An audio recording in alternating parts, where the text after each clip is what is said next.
is the enemy.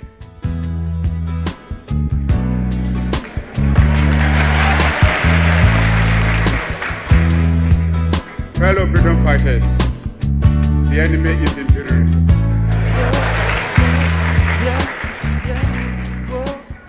Which uses we were 10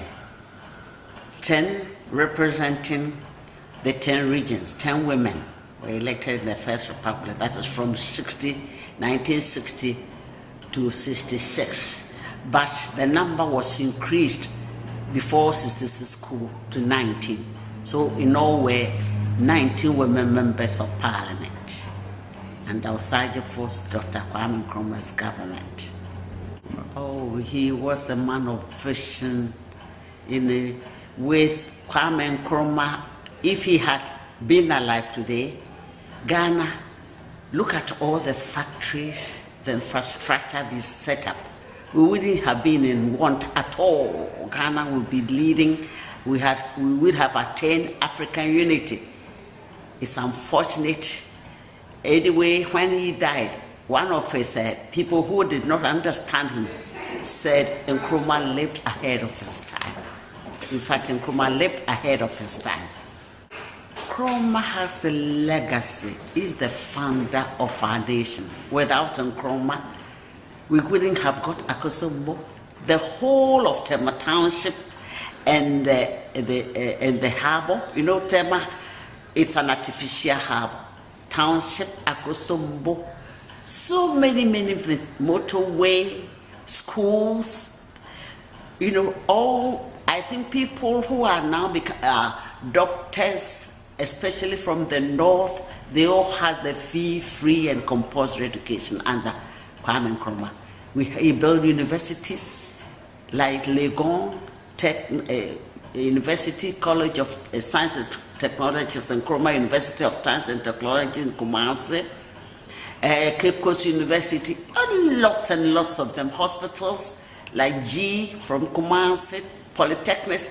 Nkrumah was a great builder. He built Ghana and Africa unity. With Nkrumah, we would have gone far, and Africa should have been united by now. If Nkrumah were allowed to continue, by now Africa would be United States of Africa. You have one connection between democracy, freedom, and women's rights. We do. We have human rights. Women and democracy have been in existence for a long time. You know, during the Nkrumah, that is pre-independence and after independence, it's because the women were so involved in the political struggle of this country. That's why the Representation of People's Act was passed in 1960, and the Governor General had the approval. And as a result, because Nkrumah, with his wisdom and the party, realized the great contributions that women made.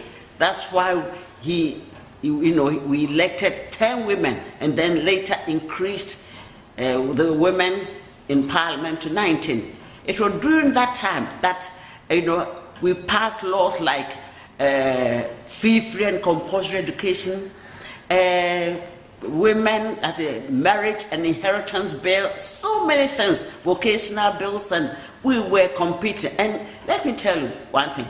When Nkrumah set up the state enterprises, he made sure that the women were involved. I was the chairman of board of directors of the State Footwear Corporation. We signed an agreement with Clark shoe that in Czechoslovakia. The whole setup was the big footwear corporation, shoe manufacturing. It was just like a village. Chirapatra in Kumasi, still standing idle. We were going to produce shoes for, that is it, Achimota shoes, Clark shoes for school children. Look at all the factories that Nkrumah set up. We had our own airline, Ghana Airways, Black Star Line, so many of them. Can you believe that we're in manufacturing Sugar here, two sugar estate, Commander and the Suchare. How at this time in our Ghana history, after 54 years of independence, we are still importing even toothpick to this country. It's a shame. It's really a shame. If we had continued Nkrumah's vision of industrialization, farming, where we had all the state farms, every district had a state farm, brigade farm, and we're feeding our people. Ghana is not a place even to import rice, and yet Ghana is so handicapped. Things are falling apart. We've gone backward. After 54 years of Ghana's independence, we still can't feed ourselves. It's a shame. Who is the enemy?